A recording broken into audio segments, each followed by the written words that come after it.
We had to live underground. There was no protection for us. There, what's different is feared. Ich treffe mich jetzt mit Darvish. Er ist homosexuell und 2016 von Syrien nach Deutschland geflohen. Die Gründe dafür, einerseits der dort herrschende Krieg, auf der anderen Seite aber auch Verfolgung aufgrund seiner Sexualität. Denn homosexuelle Handlungen, die sind in Syrien strafbar mit bis zu 3 Jahren Haft. Ich will jetzt verstehen, wie das Leben einer homosexuellen Person in solch einem Land aussieht und frage mich, will man so überhaupt in einem Land wie Syrien leben? Ich bin sehr gespannt, was Darvish mir erzählen wird. Der autodidakte Performance-Tänzer und Eventorganisator engagiert sich seit seiner Flucht unter anderem mit dem Projekt Queens Against Borders für queere geflüchtete Menschen. Für unser Gespräch treffe ich ihn in einem Tanzstudio im Herzen Berlins, wo er gerade für seinen nächsten Auftritt probt. Hey Darvish, I'm so happy we can sit down like this here and talk about your personal story today. Thank you so much for having me. I'm very glad we're able to do this. And yeah, let's get into it. I want to start off with a question actually that came to my mind when I started doing my research about countries where homosexuality is still criminalized. For example, in Iran, you can even get death penalty for homosexual actions.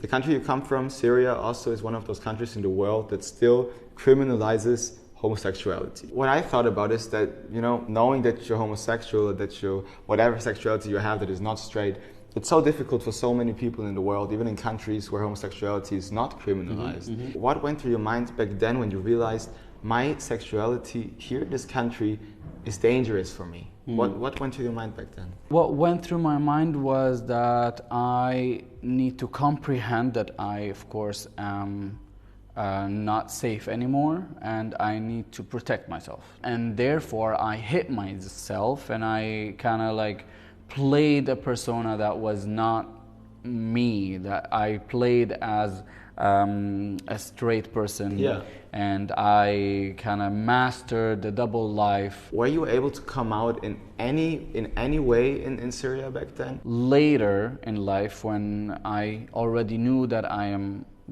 queer and I knew that I am attracted to men, and I hid myself, I was able to be introduced to other closeted people, and closed communities in Syria. In Syria that are gay, but definitely closeted, and we shared knowledge, we shared tips, we shared what to do and what not to do, and that was basically our coming out to each other. Very underground, very closeted, very hidden away from literally everything. The minute you step out of this spot, you're a completely different person, and you're straight acting. And you learn how to be that person. Not just me, many, because we had to live underground. There was no protection for us. But how did it feel to live with that secret most of your life in Syria, or basically most of your days probably, where you weren't able to go into those safe spaces like a cafe, for example?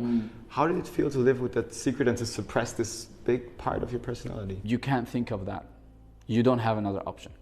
You cannot think of how do I feel about that?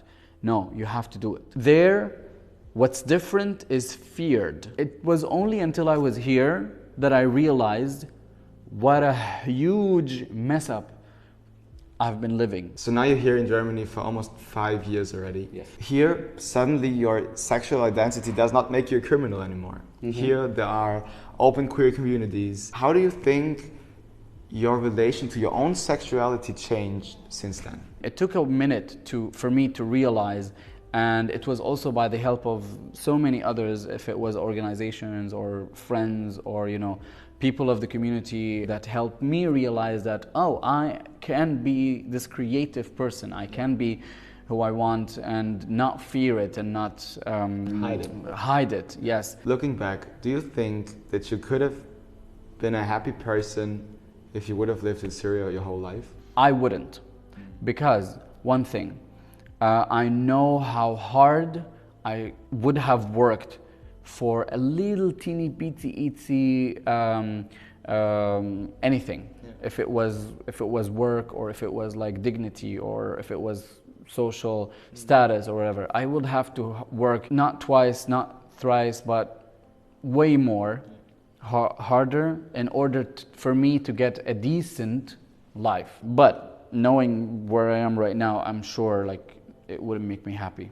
Yeah, thank you so much. Thank you. Ich bin jetzt wieder zu Hause und ich muss ehrlich sagen, das Gespräch mit Darvish, das hat mich schon sehr nachdenklich gestimmt. Einerseits freut es mich natürlich extrem zu sehen, wie wohl er sich hier mit seiner eigenen Sexualität nun fühlen kann, vor allem im Vergleich zu wie er gelebt hat vor seiner Flucht nach Deutschland. Auf der anderen Seite bleibt mir auch im Kopf, dass er mir unter anderem auch erzählt hat, dass er auch heute hier in Deutschland noch regelmäßig Homofeindlichkeit erlebt. Und natürlich muss ich da noch an all die Menschen denken, die in Ländern wie Syrien weiterhin unter der Illegalität ihrer Sexualität leiden müssen und sich verstecken müssen.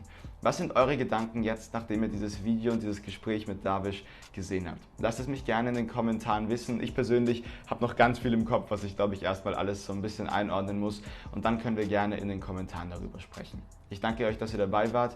Wir sehen uns.